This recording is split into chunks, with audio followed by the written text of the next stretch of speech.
name is Colleen Wins. I was born 92 and a half years ago in Birmingham, England. The first few years of my life was wonderful. Going in country lanes with my father, Christmas time singing carols around the fire and guessing the number of berries on a mistletoe and a holly. My father was very adverse into nature, as he was born in Hartlebury, England, and his father, my grandfather, was the valet and groundskeeper to Lord Hartlebury at his manor. Well, it came to be 1939, and there had been a gossip going around about the starting of a war. It came to be August of 1939, and the government announced that all children with their parents' consent was to be evacuated into the country to a safer place. I did not want to go, as I was 5 years older than my brother. But in those days, you did not argue with your parents. You listened to them and you obeyed. My brother was so excited about being on a tractor and seeing cows and sheep that I, of course, went with him. 2 or 3 days afterwards, we went to a local school and we were issued a cup that we put round our neck with our name on, and a little bundle that we were allowed to put our clothes in. We were then lined up 2 by 2, and there I was, clutching my brother's hand, promising I'd never let him go to my parents, and they walked us to the train station. There was no buses then. We got to the train station and they put us on a train that did not have a corridor. The reason for this being that nobody could get out without the overseer seeing it. My parents, no one knew where we were going. It was all a hush-hush. As we sped through the stations, I recognised the names on the stations, and I knew where we were going because we had been in that part of the country many times during the summer to visit relatives. We finally got there. It was towards 6 o'clock at night. They took us off the train and walked us to the village hall. We were there being distributed out to whoever came and had promised to take us. Unfortunately, my brother and I were the last 2, plus another boy, to be sitting still there. The parson's wife of the village wanted me a girl, but she did not want a boy. And of course I had promised my parents that I would not leave my brother. Finally, they put us in a car. They took us way out of the village to an apple farm. The apple farm was owned by a fairly elderly couple named Mr. and Mrs. Harris. When we got there, I introduced myself. She took us upstairs to bed, and to my astonishment, there was no pillows, no sheets, no nothing, just the bare springs of the bed. My brother cried all night. I said to him, I didn't want to come. You wanted to come, so here we are. The next day, the woman was kind enough to apologise to me.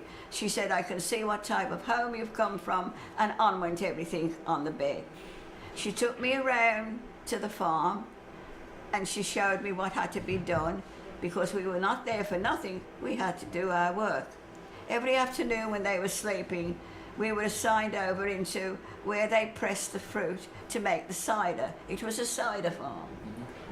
Every 2 or 3 days I had to wash the windows with methylated spirits. This way it kept the flies off the windows because of the flies with the fruit. We were there for about 3 or 4 weeks, and then a woman came to the house and told us that we would be moving. I asked her why. She said, it is too far for you to travel to school in the winter along these country roads. So she said, but you're going to be very happy. The woman has a young baby. That did me. I was very pleased about that. We went there. It was a lovely, modern little cottage, but I'm afraid the woman was not very adverse as being a housewife. A lot of the work fell on me, taking care of my brother. One of the instances were we were used to taking a weekly bath. There they had no running water, so I used to have to go out and chop the ice off the water barrels, then take it inside, heat it up with a bucket on a fire, and that's how I got the water for our baths. Me being older, the head of the school, the schoolmaster, he used to have to give me special classes so that I would keep up. I passed for a higher school of learning, but my parents would not let me go because I would have been 4.5 miles away from my brother. It came to be, they found out where we were, they came to visit us. We spent Christmas with my parents in an inn in the middle of the town, and they bought us our gifts. Come February, there was a knock on the door, and it was my mother. She said, "I have come to pick you up. I am taking you home. Nothing has happened." So she said, "We want you home to fill out the family." So we got on the bus and we came home. I found it to be very, very quiet and sedate than it was from a busy city that I had left. And up in the air was big, big balloons, and these were to defer the planes as they came over. That my brother's school was open, my school was bombed.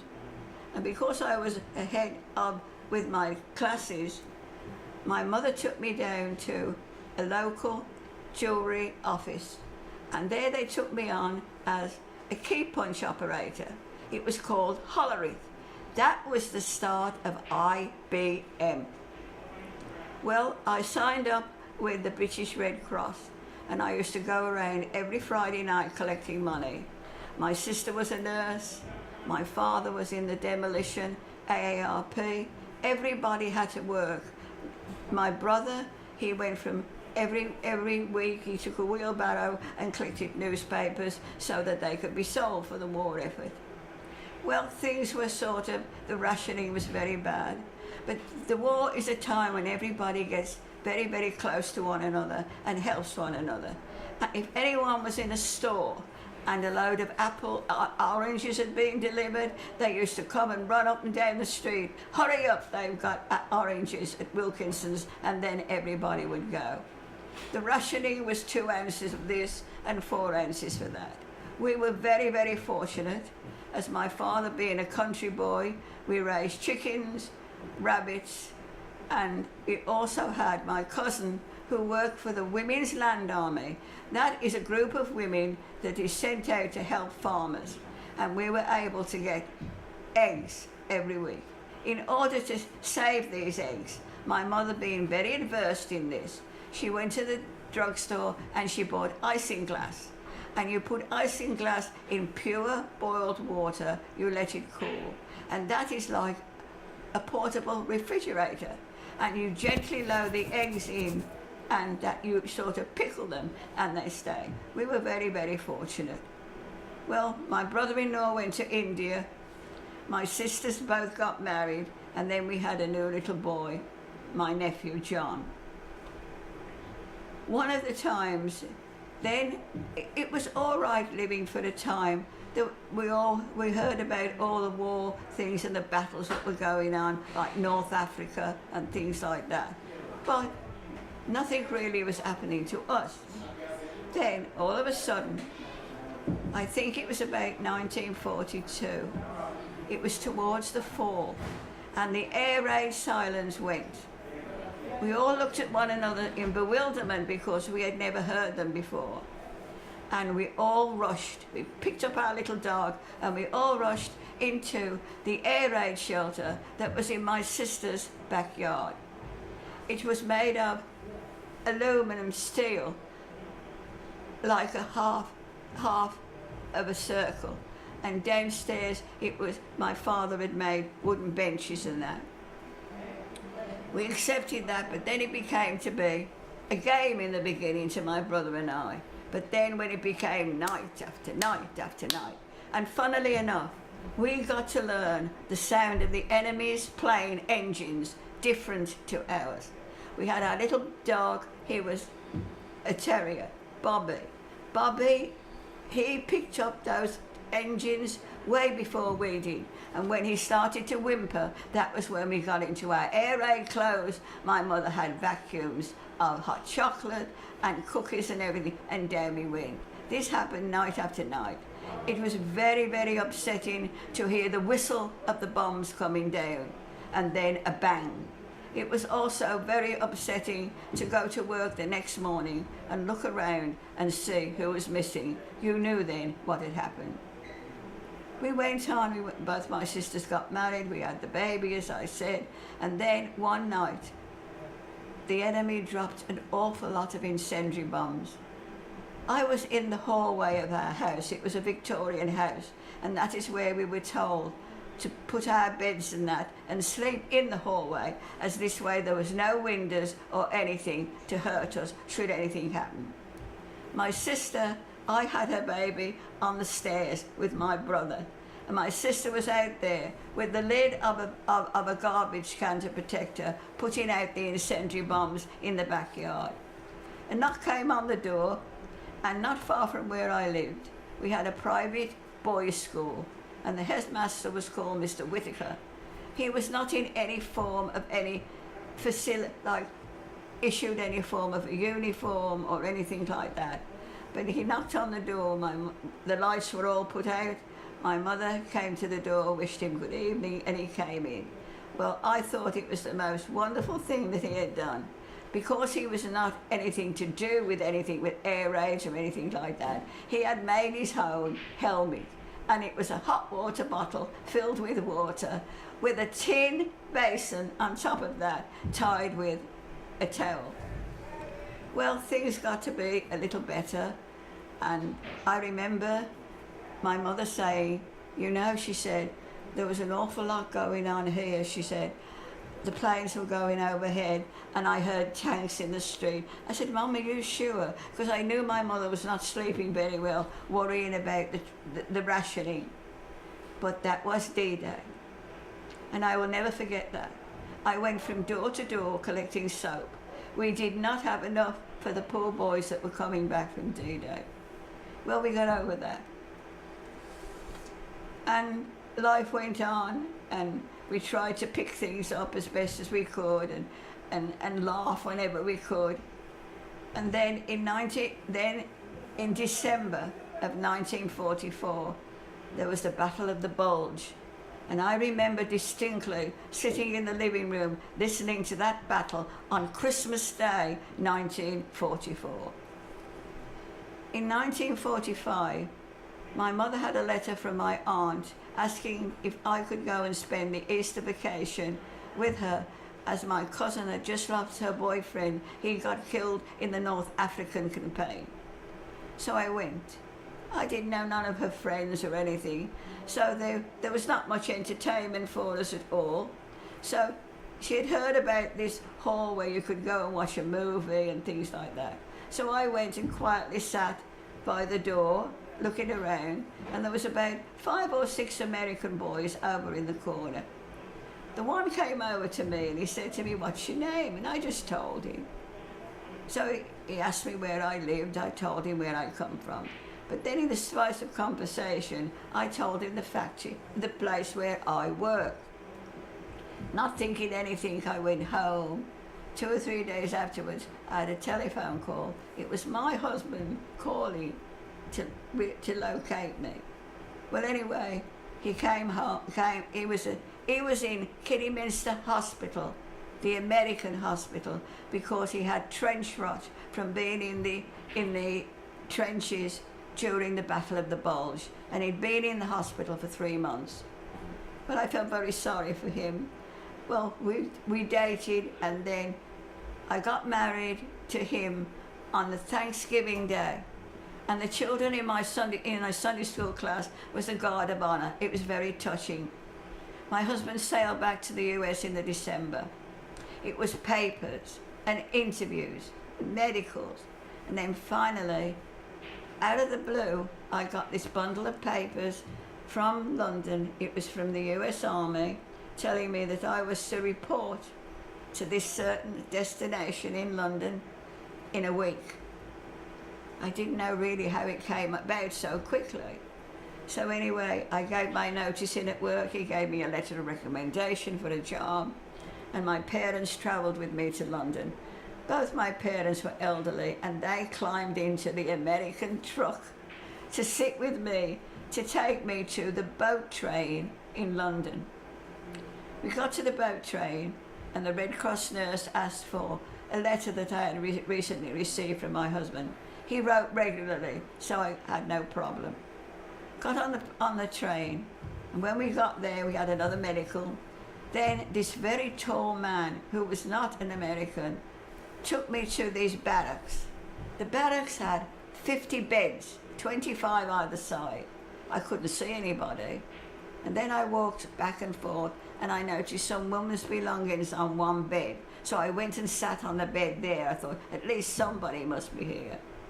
Well, I was amazed. This woman hadn't heard from her husband for a long, long while. And all she had on her was 50 cents. Now, that was terrible, because you could not bring money out of the country at that time. You were only allowed to bring out a certain amount, and whatever savings you got, you gave it to the US Army. They're the ones who did the transporting of it over to the USA.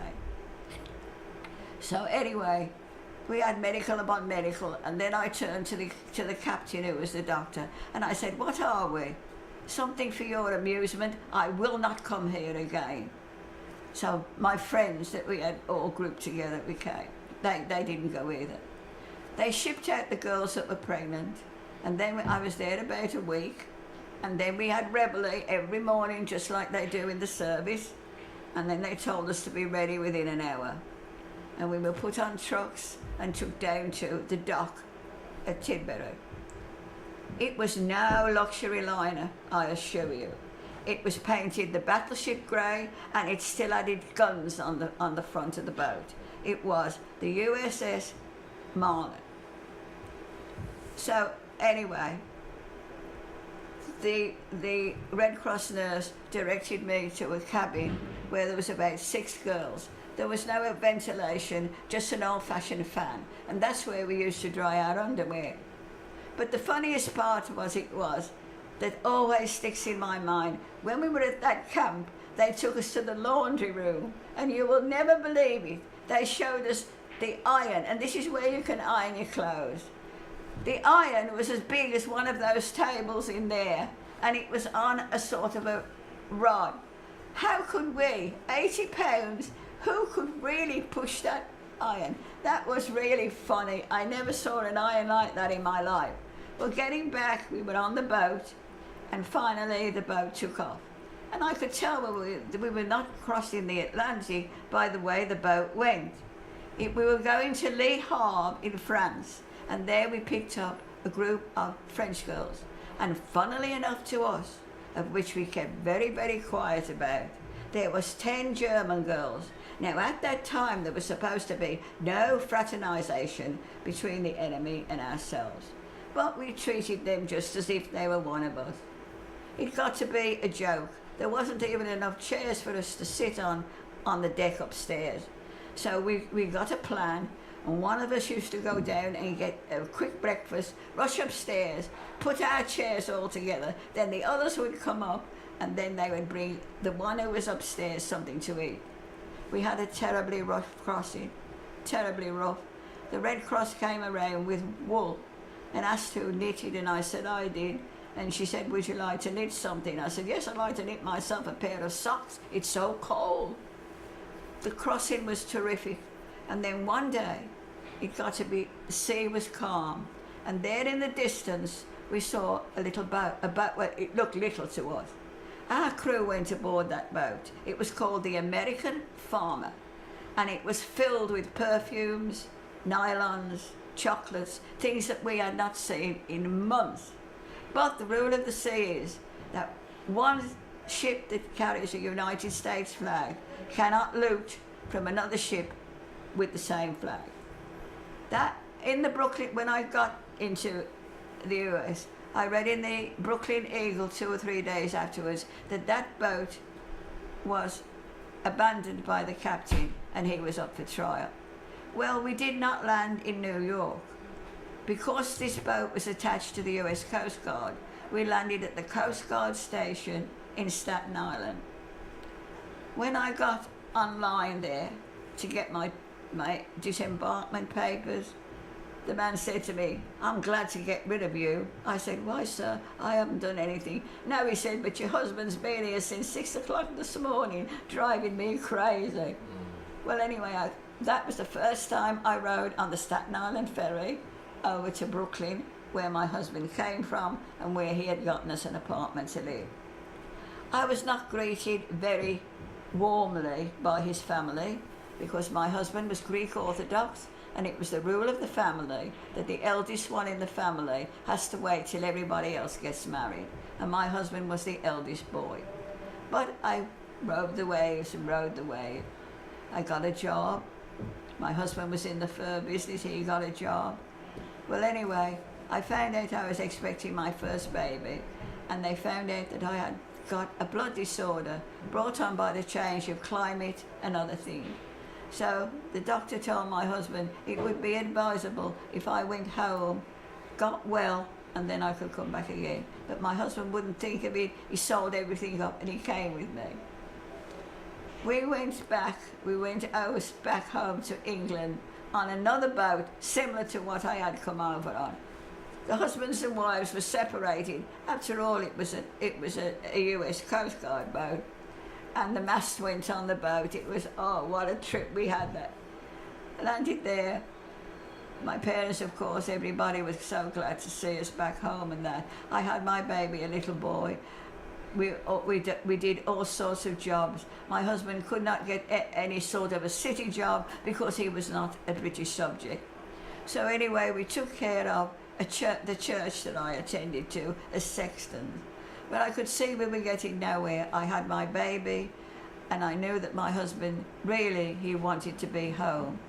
So he went home, and that was in the spring, and in the fall, just before the American Thanksgiving, I believe the boat's name was the US Constitution.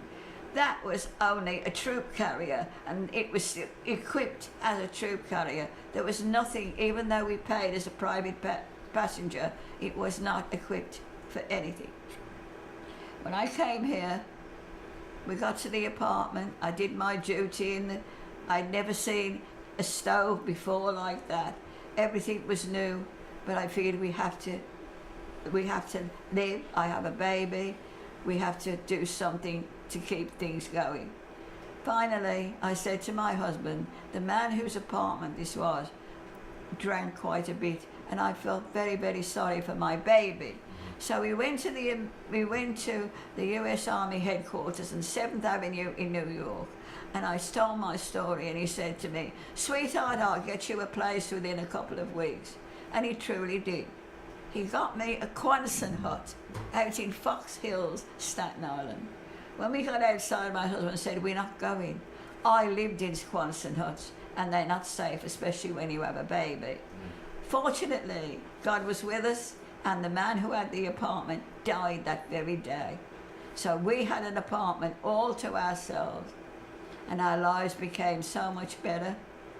Finally, my husband got a job after one thing and another. I took in sewing and knitting, but we were happy, and because there was no welfare, nothing for you to claim. You had to work, because my husband even had to write an affidavit and go before a notary public that I would not become a ward of this country, that he would supply me, keep me.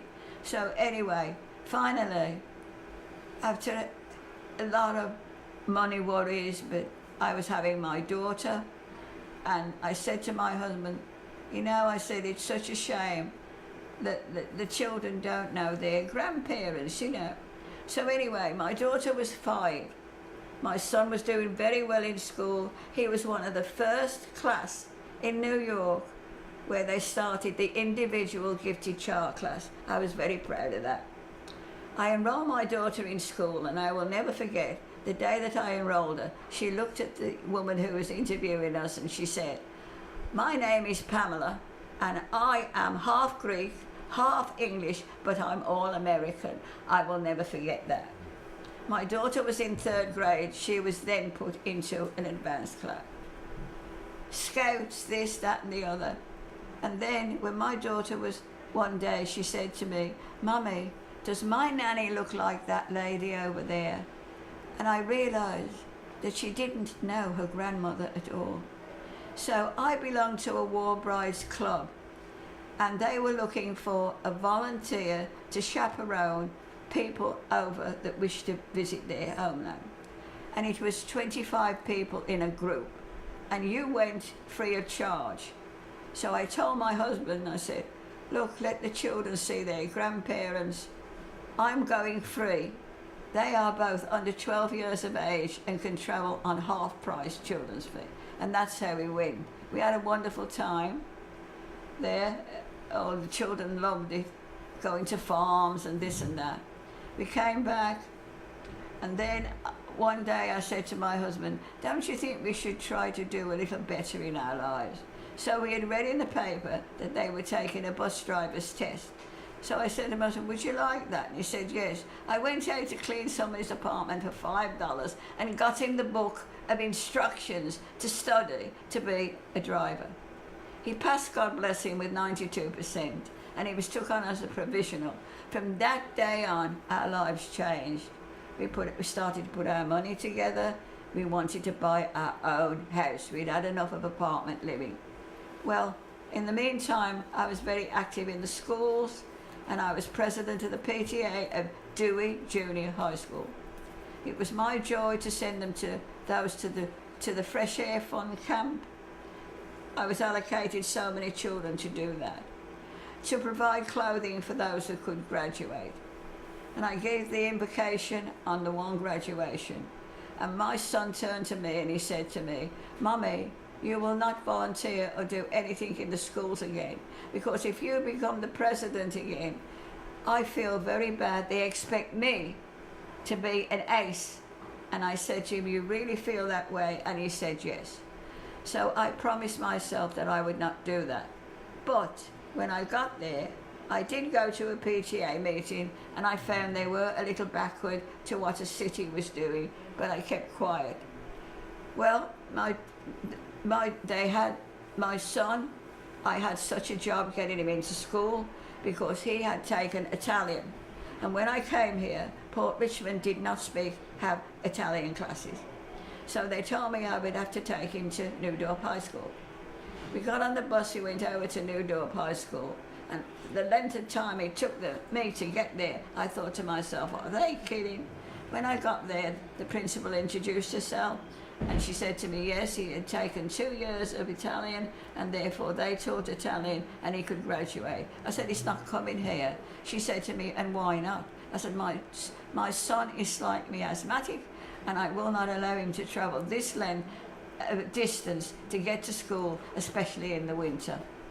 I took him back to Port Richmond High School, and I gave them such an argument, and they told me, "Well, the only thing we teach them here is Spanish." I said, "Then he'll have to take Spanish." But she said, "He'll be 2 years behind in Italian." I said, "I don't care." I said, and at that time, Margaret Mead, who was very well up with the Board of Education, was going to be put into jail for something that she had voted against. And I said, "I'll join Margaret Mead in prison. My son is going to school." He said, "Well, he'll have to go to night school." I said to him, "That's fine." So he did. Well, anyway, that was all over with.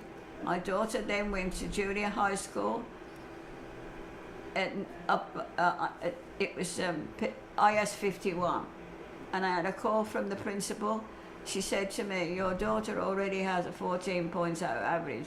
She said, "She's really ready to graduate, you know." So she said to me, "Would you allow us to send her to," it was a college in New York, for this special occasion that they did these things. And I said, "No." She said to me, "Mother, you are doing this child a very bad advantage." I said, "No, I am not. My daughter is 80 pounds, she's a girl, and I will not allow her to travel on a bus, on a ferry, and on a subway, especially in the winter months.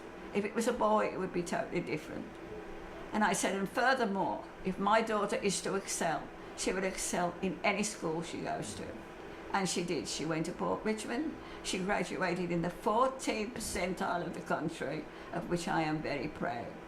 She decided 2 or 3 months before she graduated she wanted to be a teacher. Then she came home, she said, "Mummy, I'm going to be a nurse." I said, "Are you sure?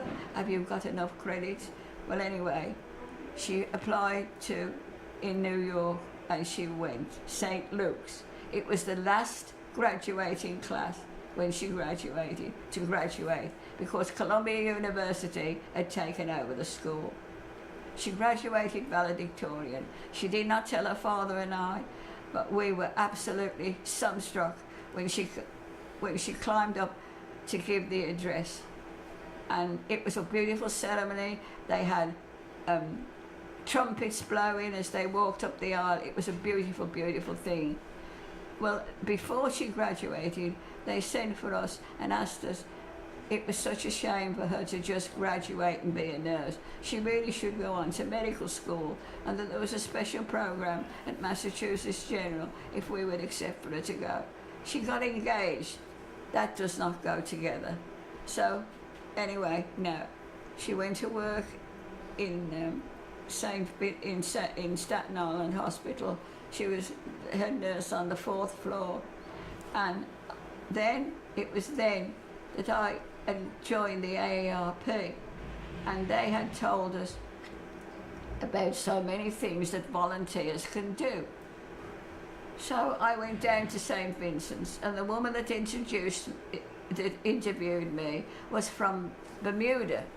She was English, and she took me on. And I was a volunteer just for 2 weeks.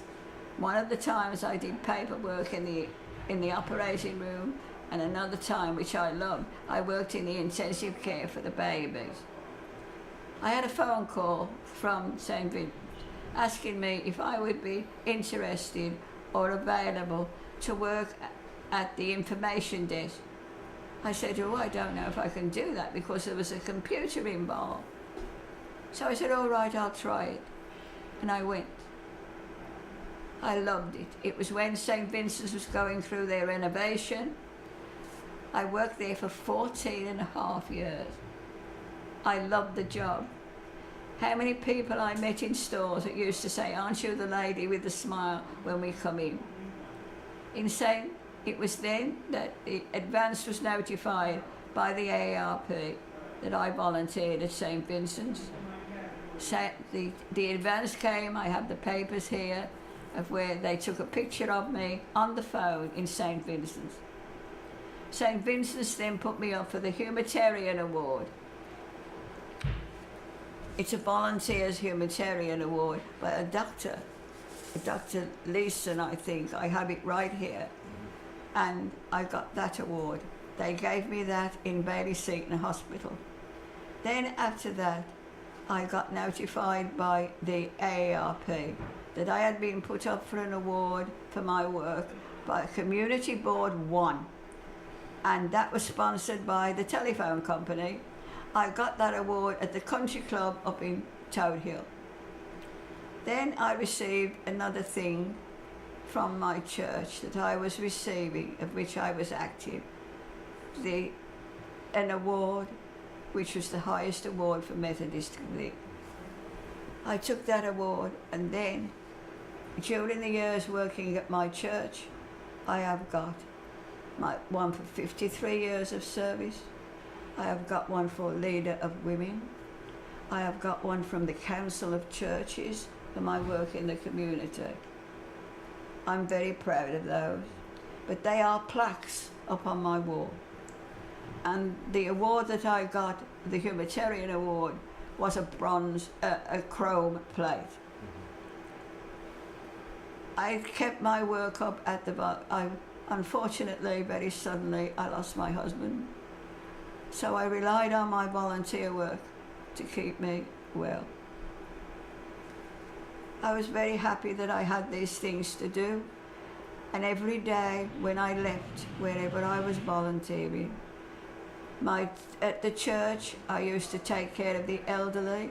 I held every office except a trustee, which I didn't want, at the church. I used to take care of the elderly, try and get them anything that they were entitled to as a senior citizen. I helped so many people and children that were in school. That's why and then for 14 years I have held the position of assistant lay leader of the church. I organised the church fair, and I ran that for 20 some odd years. Every Monday we used to go to church on a Monday, and there was a women's club, and we used to make things for the fair that we could sell. I enjoyed every minute of this. I did this when I used to leave St. Vincent's. When I went out the doors, I used to say, "Thank you, God, for letting me help somebody today." I did this because this country took me in. It gave me a wonderful life, a wonderful husband, a roof over my head, and food on my table. And if all of us was to say thank you and a smile once in a while, it would be a most wonderful world to live in. Well, I want to thank you for sharing your life with us. It was really a pleasure listening to you. Thank you. And can I just ask you one question? What? What was the church you were involved with? I am involved in Christ United Methodist Church. Okay. Yeah. All right. Colleen, thank you so much. And my name is on 2 of the plaques there. Oh, cool. And I have 6 plaques home. But now, last year, I gave up the fair. I figured enough is enough. Yeah. That's it. Good. Thank you. And I'm very proud, and I have already showed you Right. some of the things that I have here. Right. But I met some interesting people when I was flying back and forth across the Atlantic, of which I have travelled 8 times. I travelled with Princess Margaret Rose once. She was on her way to Bermuda on a vacation. Okay. I travelled with Sir Cedric Hardwicke, which was a well-known Shakespearean actor. And I also travelled with Arnold Stang. He was a comedian on our television, and he used to advertise chunky commercials there. It was a chocolate thing. On that trip that I sponsored with the 25 people that I went home, there was 3 seats on the plane. There was a 2 and a 3. He sat there all alone. I had one woman with 2 babies, and I asked him, "Please, may we use one of the seats for the children?" And he refused. I never ate another chunky from that day on. I thought that was absolutely terrible. Yeah. I was born in Brooklyn 89 years ago this month. This is my birthday. Oh, happy birthday. July 24th, I'll be 89. I was born in Brooklyn. My mother moved from downtown, in those days, downtown Brooklyn. We moved to 3rd Street, which is now considered Park Slope, and she bought a 4-story house. We rented the top 2 floors. We lived in the first 2 floors. I had 2 older sisters and a younger sister, my mother and father. I went to grade school in Park Slope, a small elementary school, well, big elementary school, St. Francis Xavier Elementary School. 2 separate buildings, boys and girls. We were segregated. We only saw the girls Sunday morning at Mass. 9 o'clock Mass, we had to be there. We waved to the girls the other side of the church. We spent 8 years there. Good 8 years. I could walk to, the school was only 6 blocks away. I used to walk there every morning and walk back with my sister. She went to the same school, of course. When I graduated from that school, I took the test for St. Augustine High School, which was about 10 blocks further down. And I was accepted, and I went to St. Augustine High School for 4 years. We walked there, unless it was raining. If it was raining, my mother gave me a nickel for the bus, or the trolley.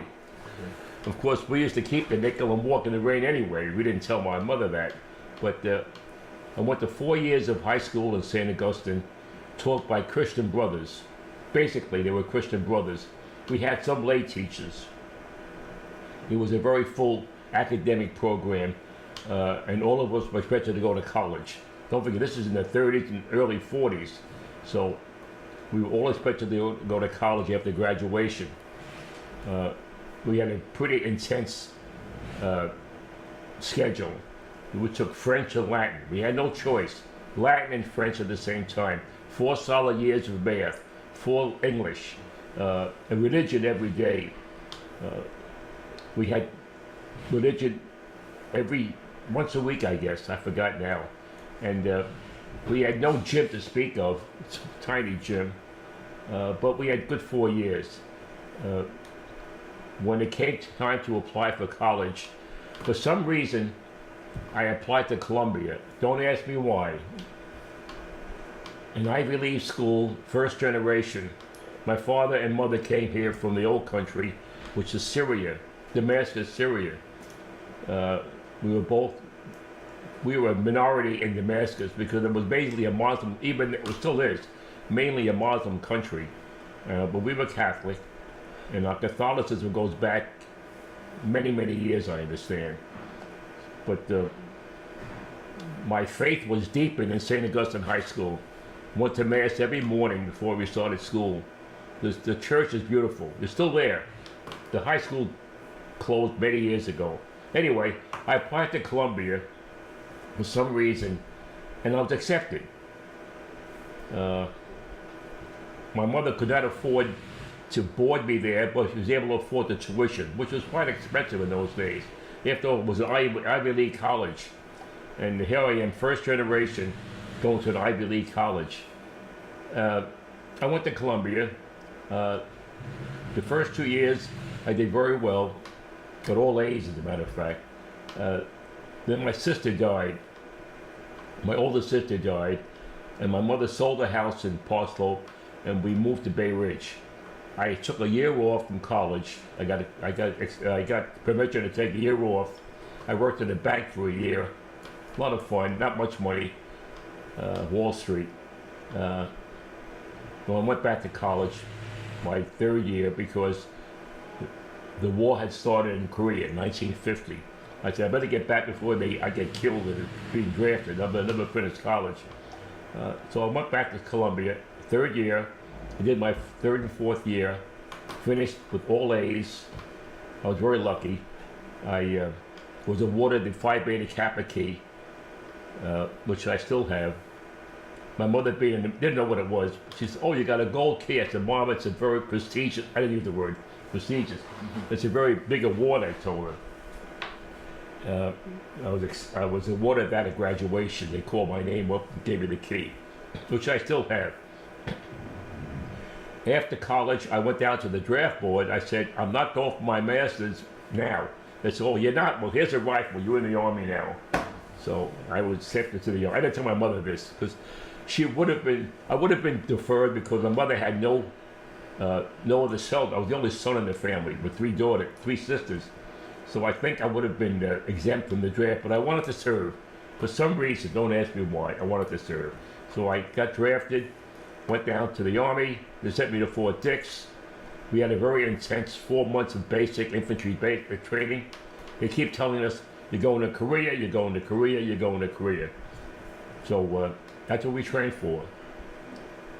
We graduated, and we all lined up to take the bus to go to California, and they pulled me out of line.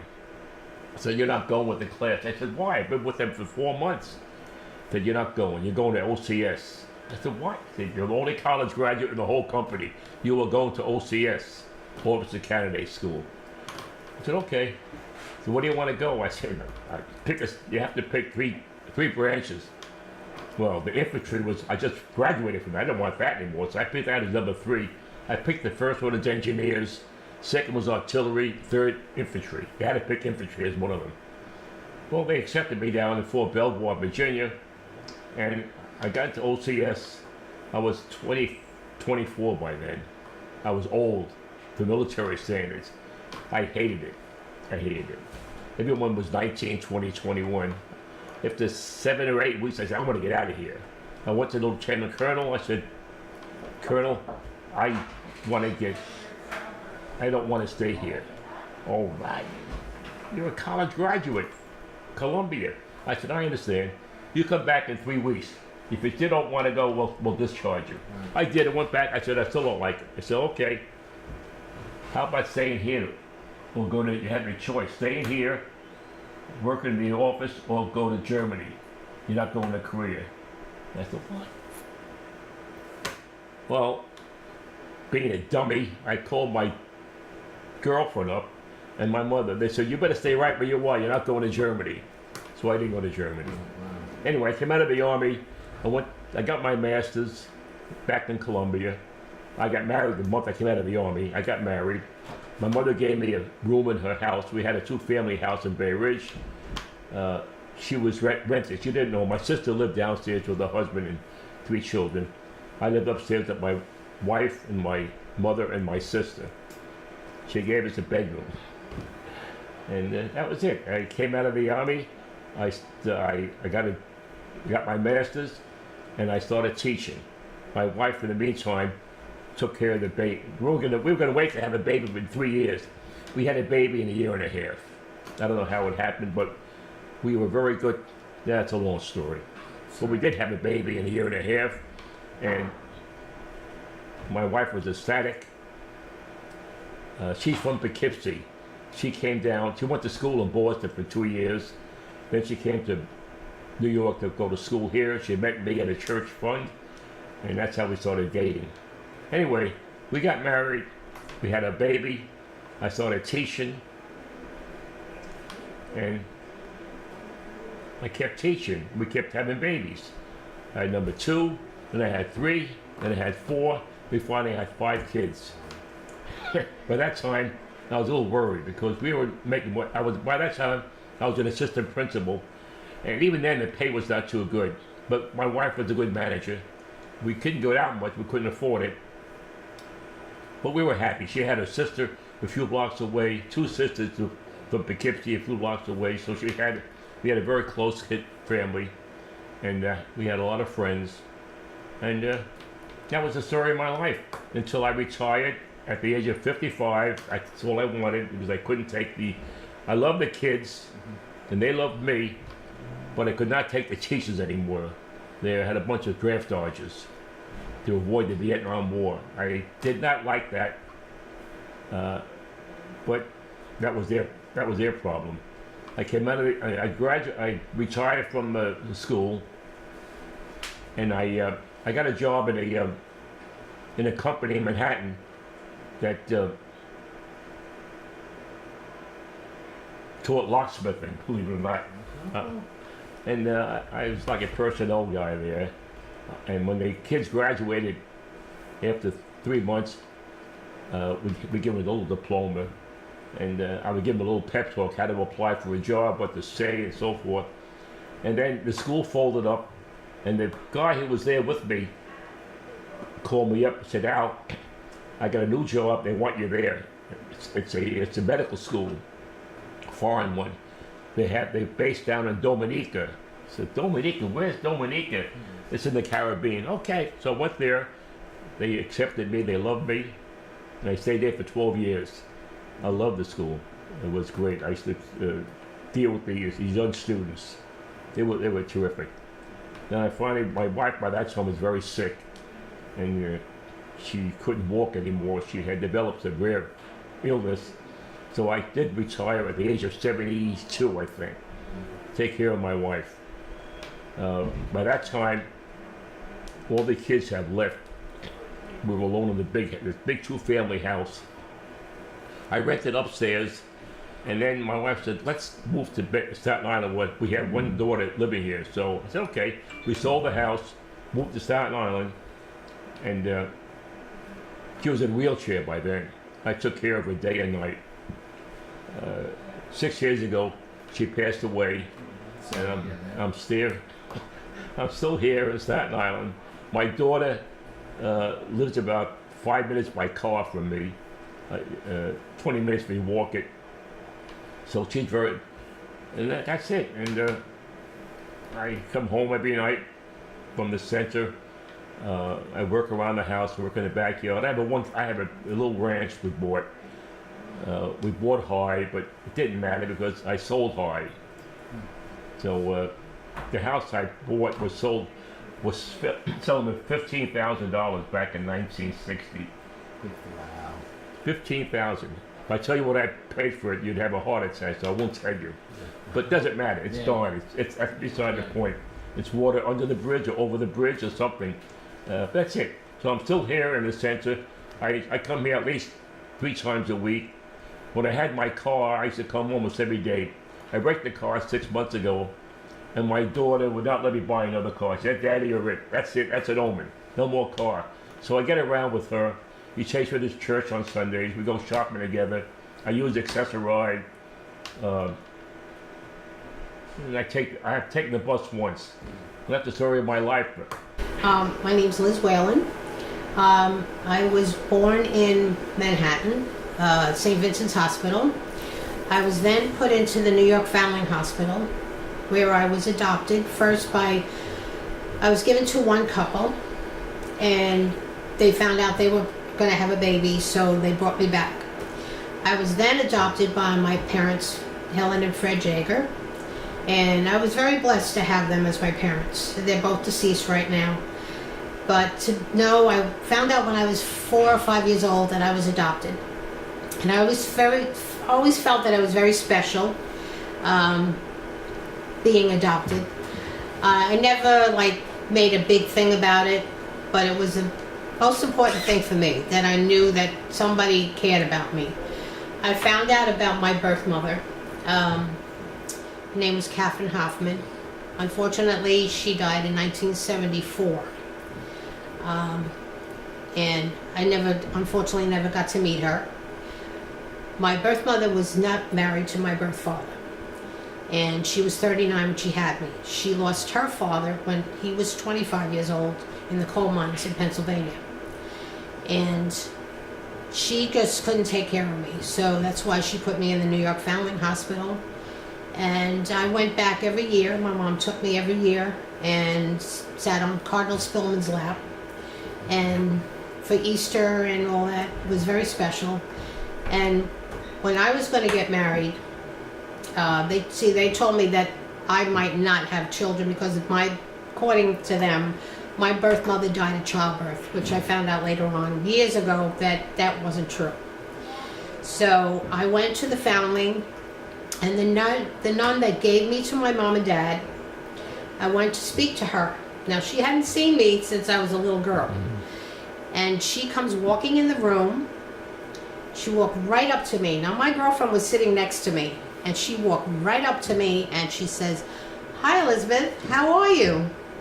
I was so shocked. I could not believe this nun remembered me after all these years of not seeing me. And she took me for a tour of the family, and just to see all those babies, knowing that at one time that was me, that just really got to me.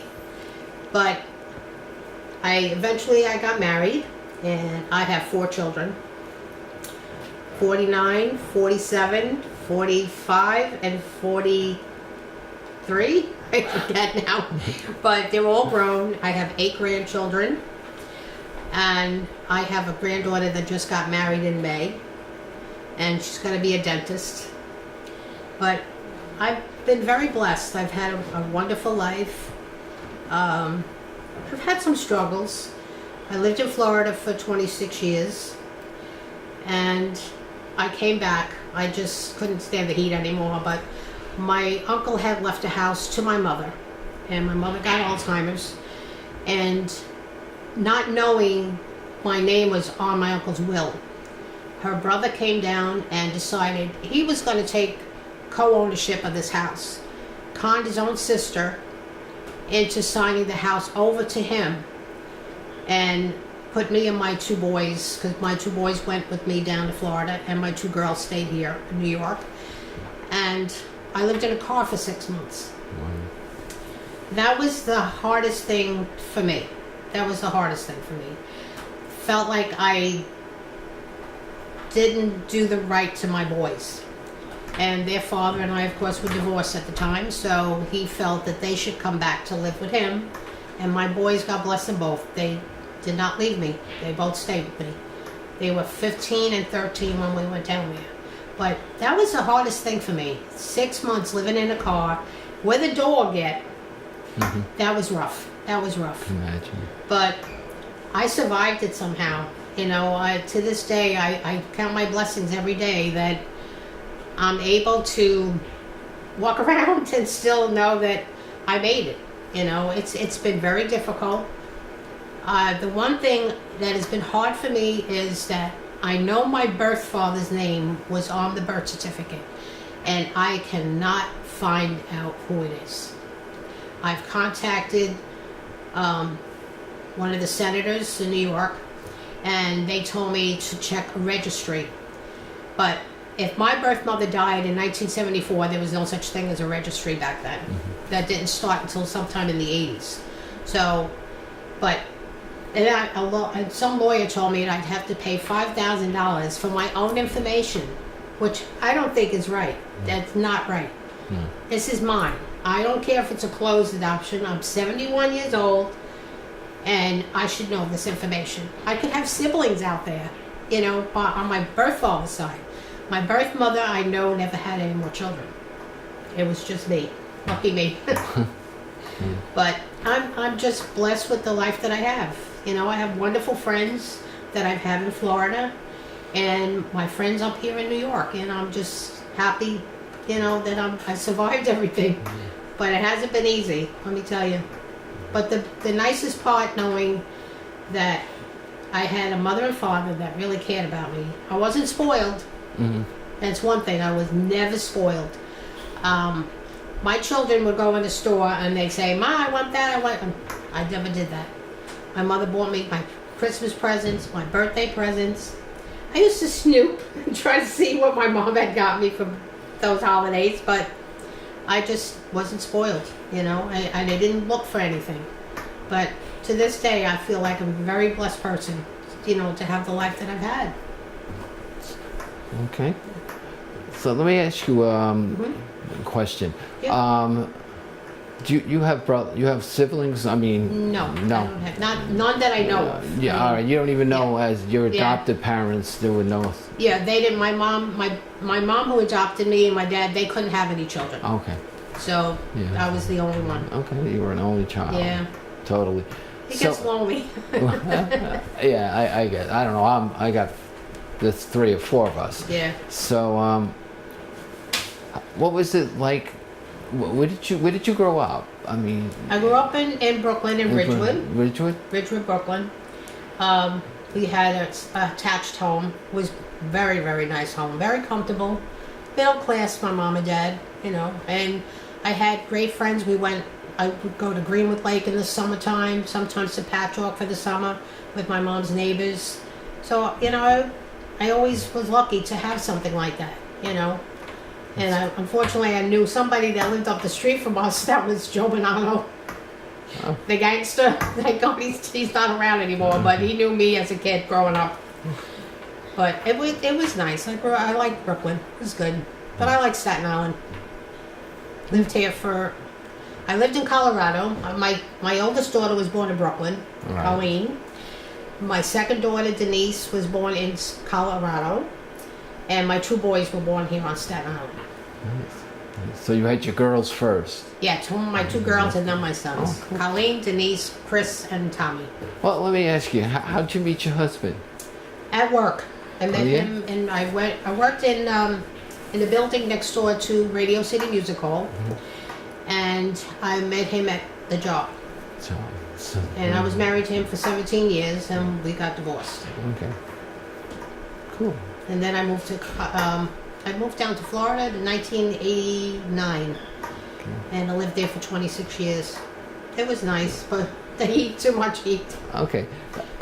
If there's one thing you want outside of you sharing your life, which thank you, you'd want us to remember you for, what would that be? I think surviving all the hardships that I had.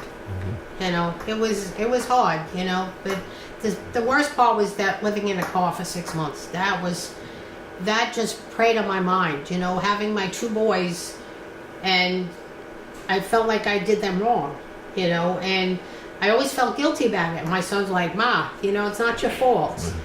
But I felt it was. Right. But it really, essentially, it wasn't. It was my uncle who did this to his own sister, who he knew had Alzheimer's, and took advantage of it. Years, I think it was like a year later, my uncle's niece, daughter, I should say, I'm sorry, the daughter, she said, let's go get his will, my dad's will. So we went, and there's my name right on Wow. the will. But it was too late. Yeah. Wow. My other uncle had sold the house, kept the money, even tried to sell the house in Bridgewood that my parents owned. My dad wanted my mom to put it in my name. But thank God that house went to take care of my mom in a nursing home in Pennsylvania.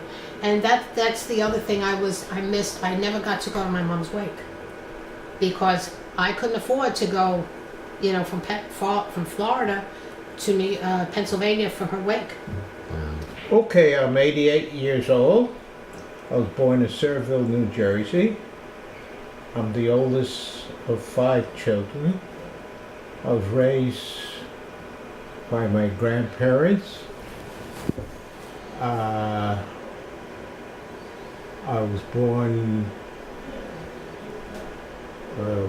with birth paralysis. My left arm is birth paralysis. So basically, I used my left arm all my life.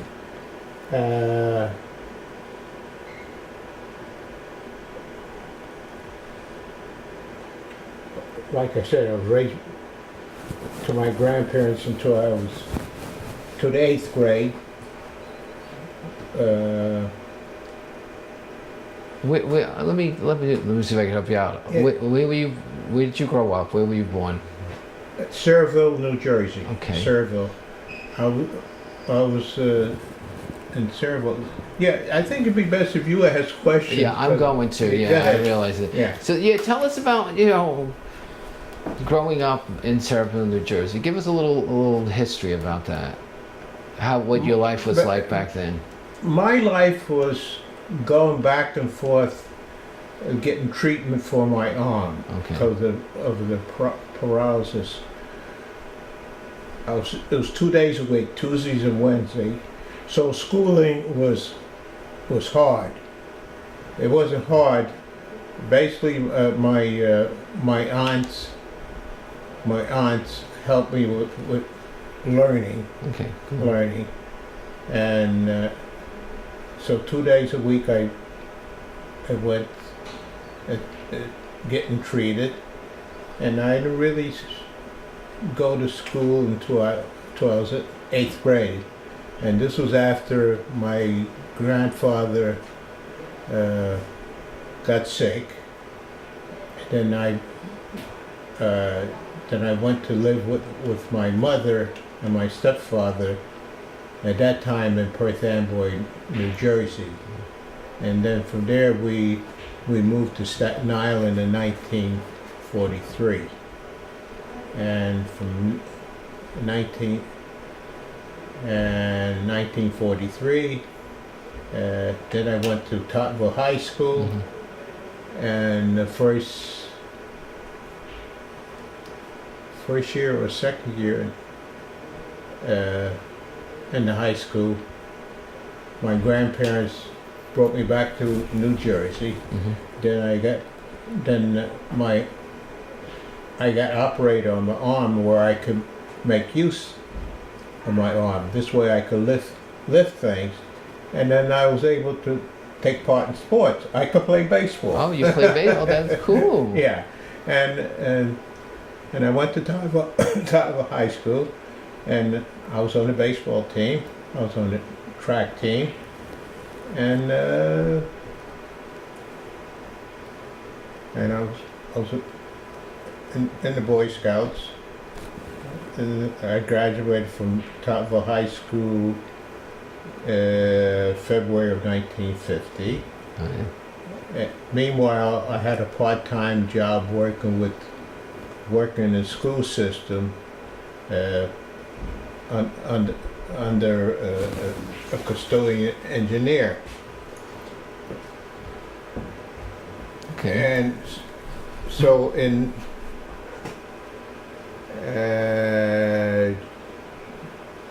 well, I was working with him that summer of 1950.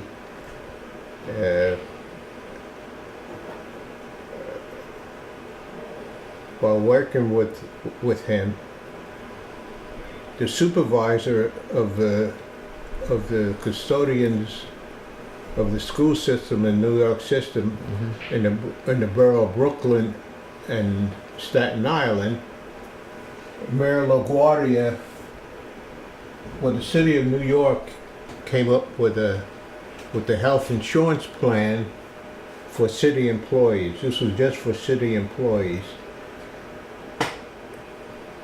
So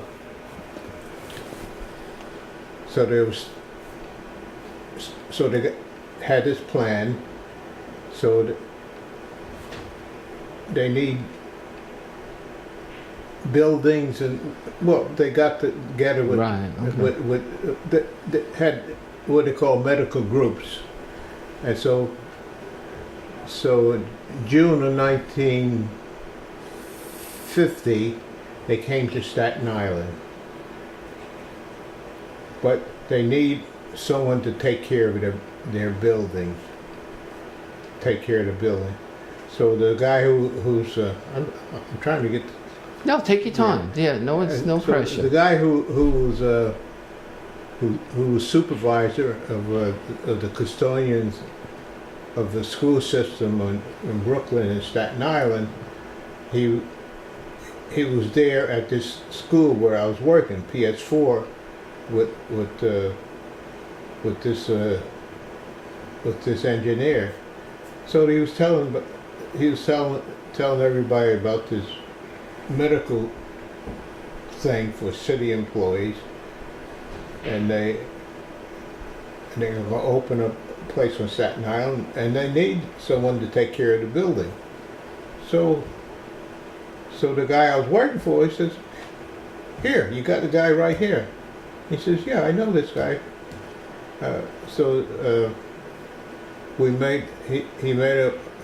He made a phone call. Says we're gonna meet the doctor Monday morning. This was in June of 1950. So I met the doctor, and I got the job. Great. So, and I worked for him 46 years. It was good. So, And what else? I was single.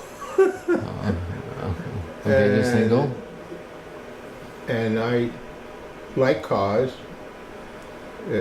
What car I liked was a Buick. So being a single guy on Staten Island wasn't much to do. So I had my car, and on the weekends I learned how to fly. Oh, you mean airline? Yeah. Oh, really? airplane. Wow. Because on Richmond Avenue, where the mall is, was an airport. So you learned how to fly. I learned how to fly. That is great. Yeah. And I worked for the medical group 46 years. 46 years, you Yeah, learned how to fly. yeah. You're a single guy. I was a single guy, and I met my wife, my first wife, too. Okay. I don't know. I couldn't tell you the year, but That's okay. yeah, it was a couple of years later. I met my wife. We have four children, 4 boys, and they all 3 of them finished college, and 2 of them are still in Staten Island. One is up in Massachusetts. He's a baker and has his own business, and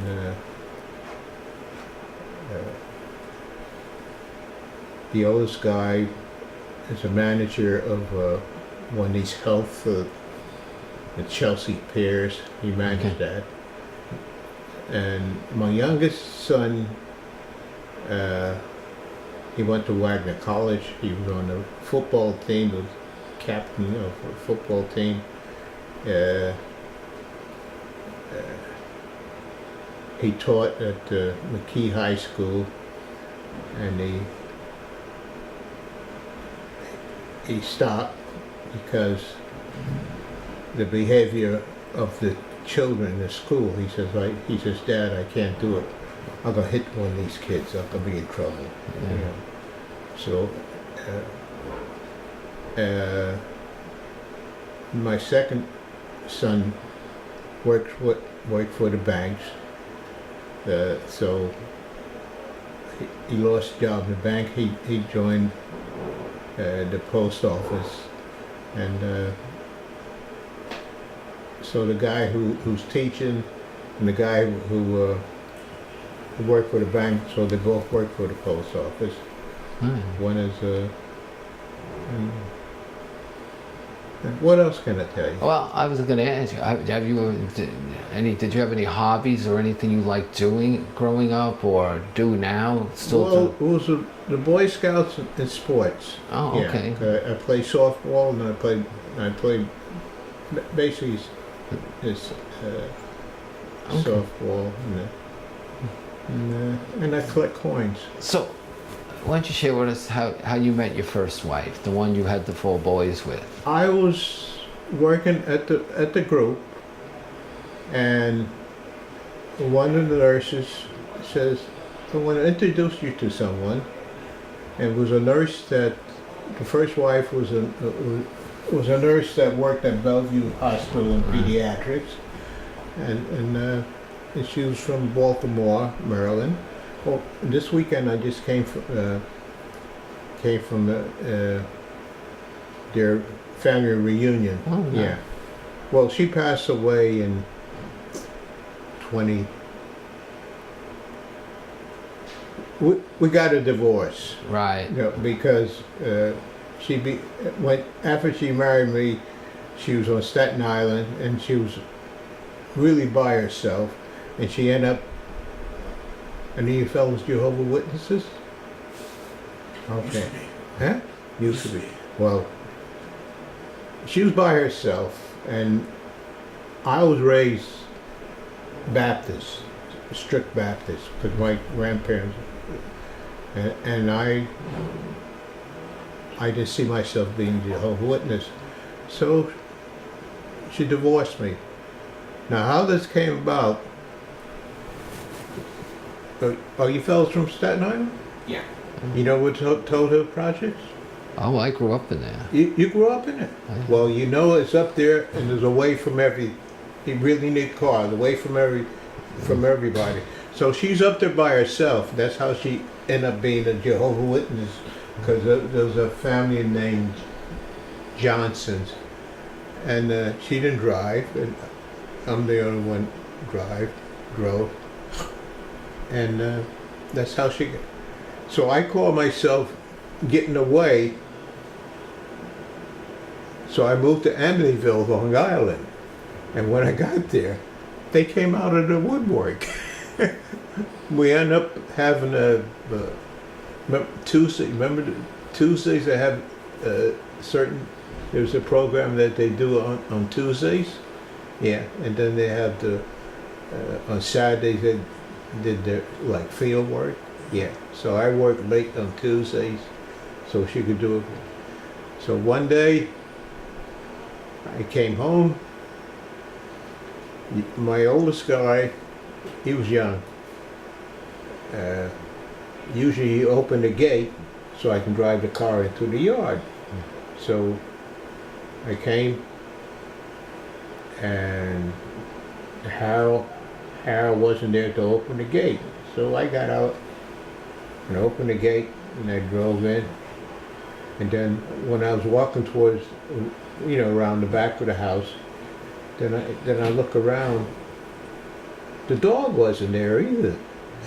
So I got into the house and walked into the kitchen. Then to the kitchen, I walk into the living room, and all the furniture is gone. Everything is gone. But there was a bed, a cot. Of course, the stove was in the kitchen. That was all part of, the modern thing was. And she did it legally. If they leave your bed and leave your stove, that's done legally. 4:15, I get the phone rings. It's my youngest son calling me. He says, "Dad, we down here with Grandma in Baltimore." I said, "What are you doing down there?" "Oh, Mommy brought us down here to be with Grand." So she didn't really tell them the whole. They didn't Yeah. realize that they were young. And then she got on the phone. Well, she got on the phone. "Well, you don't want to do this. You don't want to do this. You don't really want to be with us." So they in Baltimore, and so I still got my job. So I told the people at my job, my family's in Baltimore.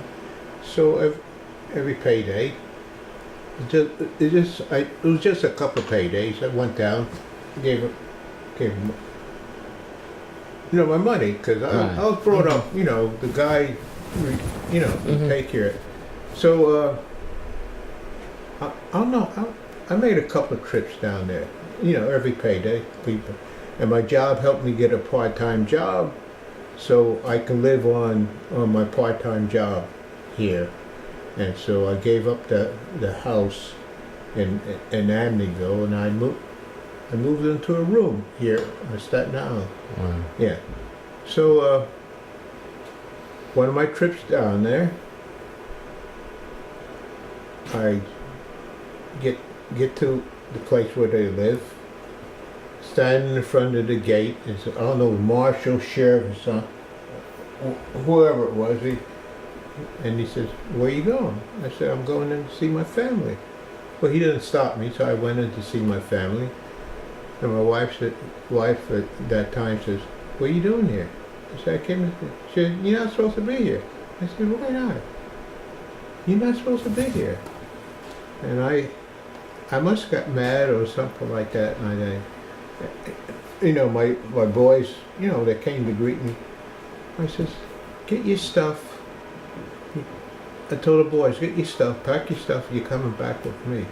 And I brought them back and I raised them myself. Wow. And when, I don't know, it was a year or two, my brother's wife,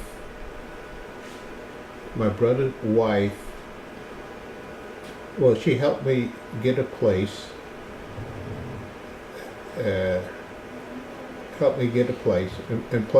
And also the woman who was renting a room, they both helped me get a place where I could raise the boys. So my brother's wife, who worked at, you guys, Staten Island people, where South Beach Psych Center? Okay. My brother's wife worked at South Beach Psych Center.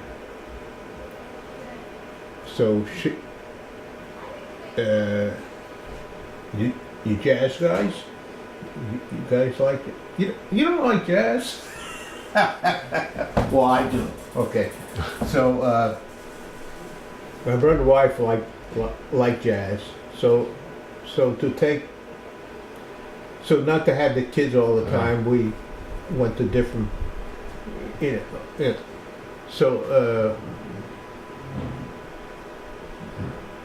So she's gonna hook me up with one of the nurses that she was working with. She was a nurse, and so because this nurse she was breaking it off with her fiance, whatever we call it. He was a minister, so she was going to introduce me to her. So I could meet her at her house. Mm-hmm. So they had a party, the people that she worked with. So at that time, she got back with the minister, but the party still went on.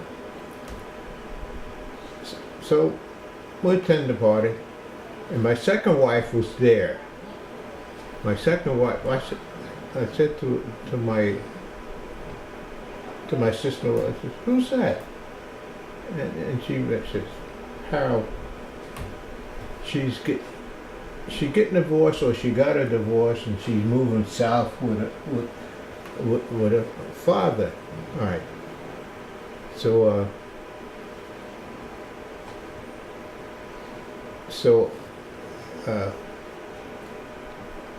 I had now. I think. Yeah, let's see.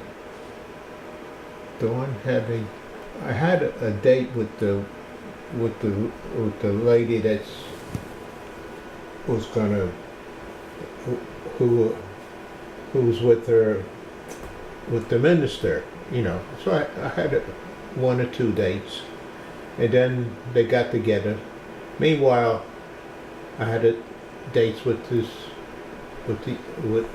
the lady who was getting a divorce, and we hit it off pretty good. She moved south, and then I went down a couple of times to meet her, but her divorce, her husband was in the Navy, so where she moved to was government, so she had to move out, so she had to come back. So my brother's wife called. She got one. So I was at the job. She called me one day at the job. She said, "Harold," my second wife was Dolores. She said, "Dolores had to move. She had to come back this way because her divorce went through, and she had to. Her husband, she can't stay in that government place, so she had to come back. So she needs money." I said, "Oh God, this is one of those things, you know." So I helped her come back, and between my brother's wife and myself, we arranged for her to have the place, and then we got along. And got along 42 years. Wow. 42. Any kids? We have one. Okay. One. And the thing was, what was it? I was 52 years old, and she says, "I think we should have a child." I says, "I'm 52 years old, and I got that vasectomy, so I wasn't." I said, I know I got to live into forever." All right. Well, that's depending. And then what happened? Something happened. So we had a child. We had a child, and she had a child, a beautiful child, and she's a psychiatrist. She's a doctor. But so I'm very fortunate. The child that she has is a doctor. The child that we have is a nurse out in Pennsylvania. My 4 boys, 3 of them finished college. And I'm a very fortunate man. Wow. I'm a very fortunate man. All right, one more question. Yes. Harold. Yeah. What do you want people to remember most about you? Is there anything you want people to remember when they see this video?